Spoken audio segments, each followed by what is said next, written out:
So Chiranjeevi గారు పర్సనల్గా సెట్స్లో ఎలా ఉంటారు? మీరు మాట్లాడారా సెట్స్లో చిరంజీవి గారితో ఏమైనా? నేను బేసిక్గా చెప్పాలి చాలా భయపడేదాన్ని, ఎందుకంటే of course he's a senior actor and but still ఆయన అందరితో సరదాగానే ఉంటారు, చాలా సరదాగా ఉంటారు. ఆయన దగ్గర రీచ్ అవ్వాలంటేనే కొంచెం కష్టం, because people will be around. But still కాంబినేషన్లో చేసేటప్పుడు ఐ వాజ్ వెరీ కంఫర్టబుల్. మీరు చిరంజీవి గారిని చిన్నప్పటి నుంచి చూస్తూనే వచ్చారు. జగదేక వీరుడు అతిలోక సుందరి సినిమా అన్నప్పుడు అన్నిసార్లు చాలా ఇంపాక్ట్ పడింది నాకు, అసలు నా లైఫ్కే ఇంపాక్ట్ పడింది ఆ మూవీ. అలాంటిది మీరు ఫస్ట్ అసలు చిరంజీవి గారిని నేను థియేటర్లో చూశాను బాగా, అంటే ఈ సినిమా కన్నా ముందు మీరు చూసిన ఫస్ట్ మూవీ చిరంజీవి గారిది ఏ మూవీ? చాలా సినిమాలు చూసాను, నాకు బాగా నచ్చింది ఆపద్ బాంధవుడు. ఆ మూవీలో సాంగ్స్ అయితే అసలు అలా నేను చిరంజీవి గారిని చూసుకొని ఉండిపోయాను అట్లా. That's my favourite film. And దాని తర్వాత జగదేక వీరుడు సుందరి. మామూలుగా మనం ఏంటంటే ఇప్పుడు ఉన్న వాళ్ళకి ఏంటంటే ఎలాగో యూట్యూబ్స్ మొత్తం ఆన్లైన్ బాగా వచ్చేసినాయి. అప్పట్లో ఏంటంటే సినిమా పోస్టర్ కటింగ్స్ దాచుకోవడం కానీ, లేదంటే ఏదైనా ఫస్ట్ డే మూవీ రిలీజ్ అవుతున్నప్పుడు కట్అవుట్స్ పెట్టినప్పుడు వెళ్ళి దండలు వేయడం, అభిషేకాలు, ఇలాంటివన్నీ చాలా జరుగుతూ ఉండేవి. అట్లాంటివి నేను ఏం చేయలేదండి, అంత యాక్సెస్ కూడా నాకు లేకుండే అప్పుడు. But you know I use to admire, అంటే నా డ్రీమ్స్లో కానీ యూనో ఏదైనా ఊహించుకోవాలి అంటే స్టెప్ ఏమైనా ఊహించుకోవాలి డాన్స్లో కానీ అన్నిట్లో నేను చిరంజీవి గారిని ఊహించుకునే చేసేదాన్ని. అండ్ తర్వాత సినిమా ఇండస్ట్రీకి ఎంటర్ అయిన తర్వాత నాకు అర్థమైంది ఏంటంటే ఇంత హార్డ్ వర్క్ ఉంటుందా, అంటే ఎంత కష్టపడి ఉంటారో ఆయన అని చెప్పి ఆ రెస్పెక్ట్ అయితే ఇంకా చాలా పెరిగిపోయింది అనమాట. సో మీకు ఆయనది ఒక బెస్ట్ సీన్, నాకు అది ఇప్పటికీ చెప్పిన అసలు హార్ట్ టచింగ్ ఉంటుంది, ఒక బెస్ట్ సీన్ ఎవర్ గ్రీన్, అంటే ఇంకా నెక్స్ట్ వచ్చే సినిమాల్లో కూడా అలాంటి సీన్ నేను ఇప్పటివరకు చూడలేను అనే సీన్ ఏదైనా ఉంది బెస్ట్ సీన్ అంటే? ఒక్కటంటూ లేదండి, చాలా ఉన్నాయి బెస్ట్ సీన్స్ చిరంజీవి గారిది. నేను యాజ్ అన్ అడ్మైరర్ నేను చెప్తున్నా కదా, like I enjoy each and every scenes of Chiranjeevi గారు, మూవీస్ ఆఫ్ చిరంజీవి గారు. అండ్ ఎస్పెషల్లీ డాన్స్ అయితే నేను అసలు చూసి వెంటనే నా రూమ్లోకి వెళ్ళి లాక్ చేసేసుకొని ఐ యూస్ టు ప్రాక్టీస్ అనమాట, ఇట్లా చేద్దాం అని చెప్పేసి. సో నేను చిన్నప్పుడు ఏంటంటే కొంచెం టామ్ బాయ్స్ టైప్, నడిచి డాన్స్ చేసేదాన్ని. దీనికి ఇలా లాభం లేదు, పెద్ద మగరాయుడు ఇది, దీనికి ఏదో చెయ్యాలని చెప్పి మన నాన్న తీసుకొచ్చి ఇండస్ట్రీలో వేసారు. బట్ ఆ రకంగా నేను ఇండస్ట్రీకి రావడం జరిగింది. But I use to admire him a lot. Oh my god, I'm a biggest mega fan అనుకోవచ్చు. సో మన చిరంజీవి గారు అంటే ఒక పక్కన సినిమాలు చేస్తేనే కూడా సేవా కార్యక్రమాలు కూడా చాలా చేస్తూ ఉంటారు. ఇప్పుడు ఈవెన్ ఐ బ్యాంక్ కానీ, బ్లడ్ బ్యాంక్ కానీ, లేదంటే కరోనా టైంలో చేసిన హెల్ప్ కానీ, ఇటువంటి సేవా కార్యక్రమాల గురించి మీరు ఏం చెప్తారు? That's really being human actually. అంటే మనం చేసిన హార్డ్ వర్క్ ఏంటనేది, బికాజ్ ఆయన ఎంత హార్డ్ వర్క్ చేసి ఇండస్ట్రీకి వచ్చి, బికాజ్ వితౌట్ ఎనీ బ్యాక్గ్రౌండ్ అంతా నిలబెట్టుకొని వచ్చి you know now he's in such a position, megastar Chiranjeevi గారు. సో డెఫినెట్గా ఆయన చూస్తూ చాలామంది ఎక్స్పెక్టేషన్స్ కూడా ఉంటాయి. సో ఆ రకంగానే he help many people. So act of kindness is always the biggest act I feel. So you know I really ఒక kind of hats off, I bow myself in front of Chiranjeevi గారు. So మీరు చిరంజీవి గారి బర్త్డేకి సంబంధించి ఎప్పుడైనా, అంటే చాలామంది చేస్తూ ఉంటారు కదా, క్యాంప్స్ కండక్ట్ చేయడం, బ్లడ్ డొనేట్ చేయడం, లేదంటే ఫ్రెండ్స్తో కలిపి కేక్స్ కట్ చేసుకోవడం, అలా మీరు ఎప్పుడైనా సెలబ్రేట్ చేస్తారా? అలా ఎప్పుడు చేయలేదు, బట్ డెఫినెట్గా if given a chance definitely I would love to do it.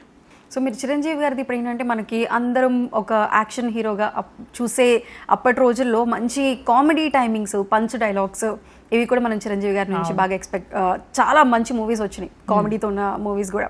So మీరు అలా వాటిలో చూస్ చేసుకోమంటే ఇక కామెడీ టైమింగ్ ఎక్కువ ఉన్న మూవీస్ని సెలెక్ట్ చేసుకుంటారా, లేదంటే యాక్షన్ మూవీస్? ఏదైనా కూడా డాన్సే, నాకు డాన్స్ అంటే అంత పిచ్చి. సో చిరంజీవి గారిని చూసే నేను వచ్చినాను కాబట్టి ఇండస్ట్రీకి డాన్స్ పిచ్చి మీద వచ్చాను. నేను చిన్నప్పటి నుంచి డాన్స్ అంటే పిచ్చి అనమాట. సో ఇంకా నాకు చిరంజీవి గారు అంటే డాన్స్ అంతే. సో అయితే బెస్ట్ డాన్స్ ఉన్న సాంగ్ ఏంటి? అలా ఏం లేదు, everything I admire, every song I admire, every step what he does, like signature steps కానీ.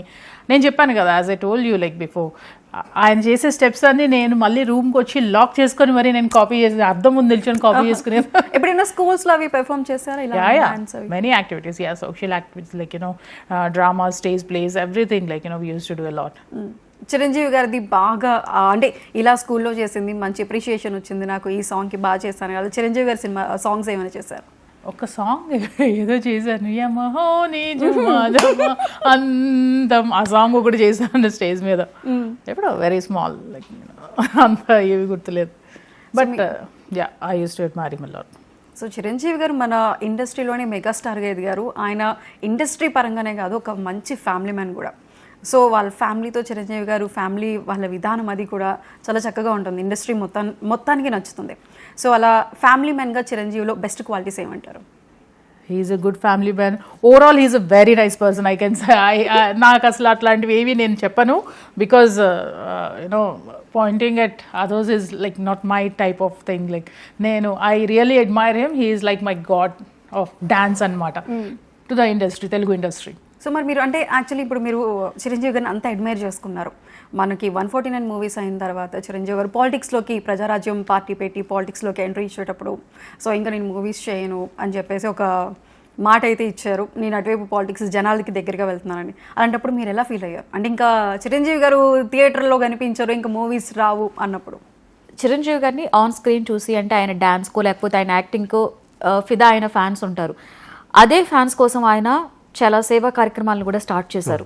ఇక్కడ మనం చూసుకుంటే హైదరాబాద్లో బ్లడ్ బ్యాంక్, రోజు దాని ముందే వెళ్తుంటాం, ఐ బ్యాంక్.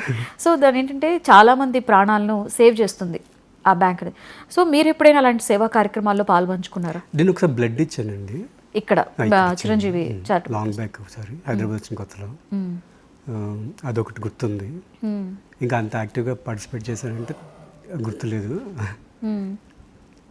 యా, ఈ లాక్డౌన్ టైంలో కూడా ఆయన చాలా చేశారండి. లైక్ ఆక్సిజన్ సిలిండర్స్ పంపించడం. అంటే not only he'll be like కాన్షియస్గా ఫ్యామిలీ గ్యాదరింగ్స్ కూడా చేస్తుంటారు విన్నాను.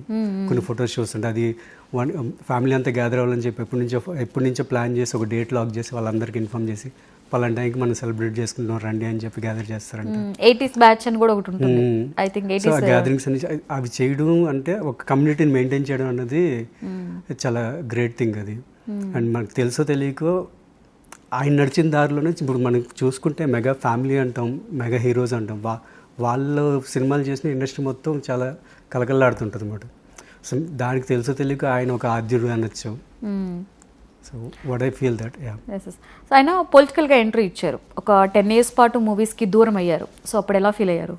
అప్పటికి నాకు పొలిటికల్ నాలెడ్జ్ చాలా తక్కువ అండి. బట్ ఐ ఫీల్ లైక్ నాకు మీకు ఇందిరా ఫంక్షన్ చెప్పా కదా, అప్పుడు ఏదైతే విజువల్స్ చూసానో దాని తర్వాత పొలిటికల్ ఆయన ఫస్ట్ మీట్ పెట్టినప్పుడు there is a huge crowd. అది నేను టీవీలో ఎక్స్పీరియన్స్ చేయాలి, అక్కడికి వెళ్ళలేదు. కానీ ఐ ఫెల్ట్ లైక్ ఆయన వచ్చేస్తారు నెక్స్ట్ ఈ లైక్ సినిమాల్లోగే చాలా చాలా గ్రాండియర్గా ఉంటుంది అనుకున్నాం. So yeah, political game is always different, we can't judge it.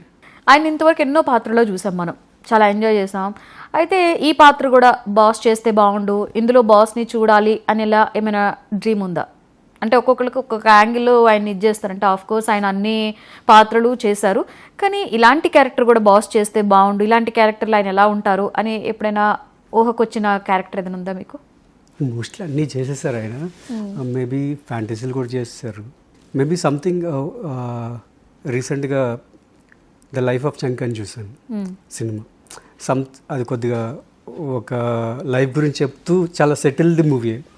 Maybe అటువంటి సెటిల్డ్ మూవీలు ఎప్పుడైనా చేస్తే ఎలా ఉంటుందో చూడాలని ఉంది. సో చిరంజీవి గారిని ఎలా చూడాలో చెప్పారు. సో సూర్య డ్రీమ్ రోల్ మీకేమైనా ఉందా? డ్రీమ్ రోల్ నేను లైఫ్ టైమ్ దీంట్లో ఉండాలని దీంతో దిగాను. నాకు డ్రీమ్ రోల్ అని అడిగితే అన్నీ ఇష్టమే అని చెప్తాను. జనరల్ నాకు స్పెసిఫిక్గా చెప్పాలంటే నాకు ఆర్మీ బ్యాక్డ్రాప్ చాలా ఇష్టం అండి. ఓకే, ఆర్మీ బ్యాక్డ్రాప్ చాలా ఇష్టం, అటువంటి ఎక్స్ప్లోర్ చేయాలని చాలా ఇష్టం. When I'm ready for those films, నేను ఆడియన్స్ బాగా అలవాటు అయిపోయి నాకు హీరోగా ఒక చిన్న మార్కెట్ క్రియేట్ అయ్యి when I'm ready for that definitely ఒక ఆర్మీ బ్యాక్డ్రాప్ ఎక్స్ప్లోర్ చేస్తాను. బేసిక్గా నార్మల్గా అంటుంటారు లక్ అనేది చాలా ఇంపార్టెంట్ అని. అసలు బేసిక్గా ఒక యాక్టర్ సర్వైవ్ అవ్వాలంటే ఇండస్ట్రీలో ఉండాల్సిన మెయిన్ థింగ్ అంటే ఏం చెప్తారు? చిరంజీవి గారు ఒకసారి చెప్పారు అది ఇంటర్వ్యూలో, చెవిటి కప్పుల్లాగా బతికేయాలి అని. So don't listen to anybody. ఆ స్టోరీ కూడా బాగుంటుంది కదా. అవును, చాలా బాగుంటుంది. నేను అప్పుడప్పుడు ఎప్పుడైనా కావాల్సిన మోటివేషన్ కావాలని చూసుకుంటూ ఉంటాను. Okay, so don't listen to anybody. I feel that మనకు గట్ ఫీలింగ్ ఉంటుంది, పని చేసుకుని మనకి ఏం కావాలో ఆ డ్రీమ్ చేసుకుని ఆ డ్రీమ్ని ఎయిమ్ చేసుకుని చేస్తుంటే అది ఏదో ఒకటి ఇస్తుంటుంది.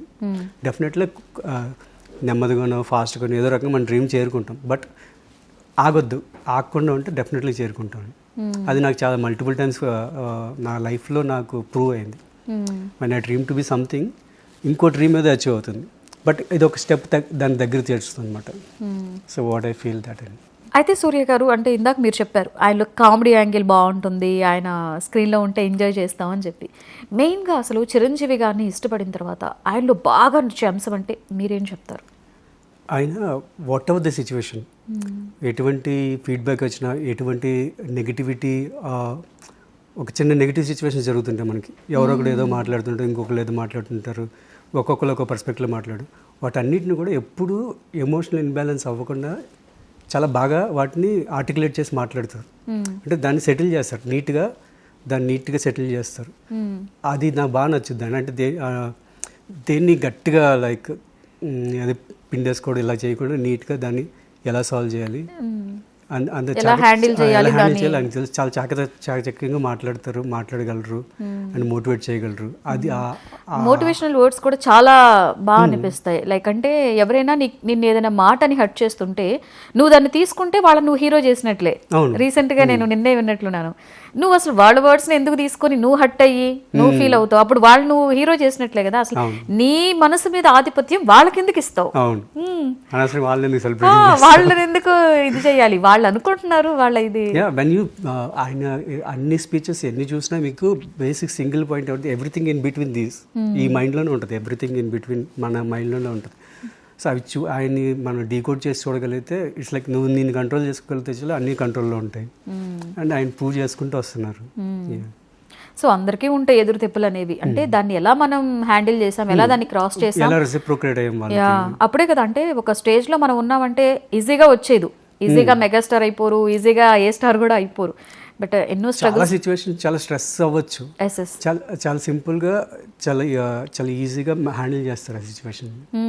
సో అలా బాస్ సాంగ్ రీక్రియేట్ చేయాలంటే ఒకప్పుడు మీరు అన్నట్టుగానే ఈ 2 years లో బాస్ ఇస్ బ్యాక్ ఆఫ్టర్ ఖైదీ 150 తర్వాత నుంచో, లేకపోతే నేను అడిగితే ఏ సాంగ్ మీరు ఎక్కువగా అరే నేను చేస్తుంటే ఈ స్టెప్ బదులు ఇది రీక్రియేట్, అంటే నో అఫెన్స్ జస్ట్ యువర్ మీ 100% ప్రతి ఒక్కరికి ఉంటుంది. ఇప్పుడు నేను రేపు ఒక బాస్ కి ఒక సాంగ్ కంపోజ్ చేసిన, నా సాంగ్ కి ఇంకో కొరియోగ్రాఫర్ ఎవరన్నా అరే నేను ఇలా చేస్తుంటే బాగున్నాను, it's a kind of opinion అవి ఉండొచ్చు అంతే తప్ప నాట్ డిగ్రేడింగ్ ఎనీ వన్. ఆయనకి చేరువవ్వాలనే కాంపిటీషన్ తప్పితే మనకి ఇంకెవరితో కాంపిటీషన్ లేదు అంతే. సో అలా చెయ్యాలనుకుంటే లాస్ట్ వచ్చిన చాలా సినిమా లైక్ 3-4 సినిమాల్లో ఐ హ్యావ్ దట్ ఫీలింగ్ అండి. అంటే కొన్ని సాంగ్స్ ఇంకా బాగా చేయొచ్చు అన్న ఫీలింగ్ నాకైతే అనిపించింది. అంటే పర్టికులర్ ఒక సాంగ్ అని కాదు, లైక్ ఆచార్య తీసుకున్నా కూడా ఐ ఫెల్ట్ ఇంకా బాగా చేయొచ్చు. నేనైతే కనుక ఇంకా బాగా చేసేవాడిని, 100% బాగా చేసేవాడిని. మెగాస్టార్ గారు ఒక్క అవకాశం, సందీప్ గారికి ఒకే ఒక అవకాశం. అయితే ఏంటో తెలుసండి, మీరు నాకు అంటే శేఖర్ మాస్టర్ నాకు ఒకసారి ఫోన్ చేశారు. ఫోన్ చేసి సందీప్ ఎలా ఉన్నది బాగానే ఉంది మాస్టర్, అరే బాస్ నీ గురించి మాట్లాడారు చిరంజీవి గారు, ఈ అబ్బాయి చాలా బాగా చేస్తాడు స్టైల్ అని చెప్పేసి మాట్లాడారు అని మాస్టర్కి చూపించారు. మాస్టర్ నెక్స్ట్ మనం సెట్లో ఎక్కడన్నా నేను చిరంజీవి గారితో ఉన్నప్పుడు ఒకసారి కాల్ చేస్తా, నువ్వు ఒకసారి రా డైరెక్ట్గా అని చెప్పేసి అన్నారు. So I don't know, hope నేను ఎప్పుడు కూడా చిరంజీవి గారు కనబడినప్పుడు ఐ విల్ బీ అలర్ట్. అంటే ఆయన ముందు డాన్స్ చేశాను కొన్ని అవార్డ్ ఫంక్షన్స్లో, and he gave a beautiful smile ఆయన స్టెప్ చేసేటప్పుడు. అది నేను నాకు ఎప్పుడన్నా డౌన్ లో ఉన్నప్పుడు ఆ వీడియోస్ చూసుకుంటా, చిరంజీవి గారి వాయిస్ వింటా. సో ఇవన్నీ పర్టికులర్గా నేను బ్యాకప్ పెట్టుకుంటాను అనమాట వెన్ ఐఎమ్ లో. వండర్ఫుల్. అలాంటి ఒక వాయిస్ మీ దగ్గర ఉందని నాకు తెలిసింది. అవునండి, మెగాస్టార్ గారిది. ఉంది. ప్లీజ్ ఈ వేదికగా ఒక్కసారి వినిపిస్తారా? యాక్చువల్లీ ఈ వాయిస్ ఇచ్చినప్పుడు నాకు ఆ రోజు ఏం అర్థం కాలేదండి. ఫస్ట్ నిజంగానా, ఈ రోజు నిజమేనా, అసలు ఇలా గిల్లుకుంటున్నా నేను. నిజంగా మెగాస్టార్ గారేనా, ఇంకెవరైనా ప్రాంక్ చేశారా, అసలు ప్రాంక్ చేశారా, ఊరికే నన్ను పొద్దున్నే లేపి, ఆ రోజు పొద్దున్నే మళ్ళీ 7-8 గంటలకి. మెగాస్టార్ గారు, ఈ మెగాస్టార్ గారు రాధ గారు బెస్ట్ ఆన్ స్క్రీన్ డాన్స్ పేర్ అని అంటారు. నేను మిమ్మల్ని అడుగుతా, రాధ గారు కాకుండా మెగాస్టార్ గారు ఇంకా ఏ ఫీమేల్ యాక్ట్రెస్తో బెస్ట్ డాన్స్ చేశారని మీరు అనుకుంటున్నారు? ఆయన ఎక్కడ చూసినా సూపరే. బట్ రాధమ్మ, నేను అమ్మ అంటా రాధమ్మని, నాకు బాగా తెలుసు కాబట్టి రాధమ్మ నెక్స్ట్ లెవెల్. అంటే అసలు ఆ రోజుల్లో వాళ్ళు చేసిన డ్యాన్స్ ఈరోజు ఎవరు చేస్తున్నారండి? అసలు ఏ హీరోయిన్ చేయట్లేదు. అంటే వాళ్ళకున్న కష్టం ఈక్వల్గా హీరోస్తో కింద పడి మీద పడి నీస్ మీద పడుకుని అంటే అంత బాగా చేసేవాళ్ళు చాలా తక్కువయ్యారు because they don't have any facilities ఆ టైంలో. క్యారవాన్స్ లేవు, ఏసీలు లేవు, అది లేవు, ఇది లేవు, ఎక్కడికి వెళ్ళి మార్చుకుని ఎంతో కష్టపడి రాళ్ళల్లో రప్పల్లో చేస్తారు. ఇప్పుడు అంటే మనకి ఒక హీరో డాన్స్ చేస్తున్నాడంటే మొత్తం ఇసుకేసి దాని మీద మ్యాట్ వేసి ఎన్నో చేస్తారు ఇప్పుడు. బట్ ఆ టైంలో ఏం లేని టైంలో they have done fantastic. But నాకు తెలిసి వీళ్ళిద్దరు కాంబినేషన్ కాకుండా ఐ థింక్ చిరంజీవి గారు అండ్ విజయశాంతి గారు ఈజ్ అ ఫెంటాస్టిక్ పేర్ అండి. The energy levels of while dancing Vijayashanti గారు విత్ చిరంజీవి గారు ఏదో తెలియదు కానీ ఒక చూడముచ్చటగా అసలు ఎక్స్ట్రాడినరీ పాటలు. సండే అన్న మండే అసలు కిక్ ఆ డాన్స్ వస్తుంటే మస్తు ఉంటుంది అసలు. So they are the very good pair అండి విజయశాంతి గారు అండ్ చిరంజీవి గారు. వండర్ఫుల్. ఎలాగో ఆరా అన్న టాపిక్ వచ్చింది కాబట్టి మెగాస్టార్ గారు అంటే ఒక ఆరా. ఆయన సెట్లోకి వస్తున్నారంటేనో లేకపోతే ఏదైనా పబ్లిక్ ఫంక్షన్కి వస్తున్నారంటేనో ఒక 100-200 మీటర్స్ మేరకు ఆ ఆరా వైబ్, ఆ ఎనర్జీ, ఆ పాజిటివిటీ అలా పాస్ అయి వ్యాపిస్తుంది. ఎవరెవరితో మాట్లాడక్కర్లా, ఆయన మన వైపు కూడా చూడక్కర్లా, చూడలేరు కూడా అంత క్రౌడ్లో. బట్ మెగాస్టార్ గారి ఆరా ఎంత పవర్ఫుల్గా ఉంటుందో ఈ చెప్పినట్టు ఈ చిన్న చిన్న హికప్స్ ఆయన ఏదో సందర్భంలో మాట్లాడిన ఏదో ఒకటి తీసుకొచ్చి మీమ్స్ అంటూ ఇప్పుడు క్రియేట్ చేసి గొప్ప గొప్ప మహానుభావులందరినీ కూడా మీమ్స్ చేసేసి మళ్ళీ మీమ్స్ గాడ్ అని చేసేదే. I don't really personally enjoy memes, but then దానికి మళ్ళీ మీమ్స్ గాడ్ అని చేసేసి నిజంగా మన సంపదని, వీళ్ళందరూ మన సంపద కదా సందీప్ గారు, మన సంపదని మనమే తక్కువ చేసుకుంటున్నట్టుగా ఉంటుంది. అలా మీరు కూడా ఇన్నేళ్ల మీ జర్నీలో మీ పబ్లిక్ ఎక్స్పీరియన్సెస్, మీ డాన్స్కి సంబంధించి ఎంతో మల్టిపుల్ కామెంట్స్ని, నెగిటివిటీని ఆర్ఎల్స్ అనవసరమైన ట్రోలింగ్ని అన్నిటినీ ఫేస్ చేశారు. అందులోంచి మీరు you have come out as a star. నేను అది డెఫినెట్గా. బట్ దెన్ ఆ ఫేస్ చేసినప్పుడు ఎలా మీరు నమ్మిన సిద్ధాంతం మీద మీరు అంత ఖచ్చితంగా ఉండగలిగారని నేను అడుగుతున్నాను. అంటే వన్ థింగ్ అండి, బేసిక్గా ఏంటంటే ఆల్వేస్ నేను చాలా ఇంటర్వ్యూలో చెప్పాను, నేను చిరంజీవి గారిది అన్ని ప్రతి ఒక్క దాంట్లో కూడా చూస్తూ ఉంటాను. అంటే వెబ్సైట్స్లో కానీ ఆయన గురించి రాసేవి కానీ ఆయన బయోగ్రఫీ కానీ అన్నీ చదివాను,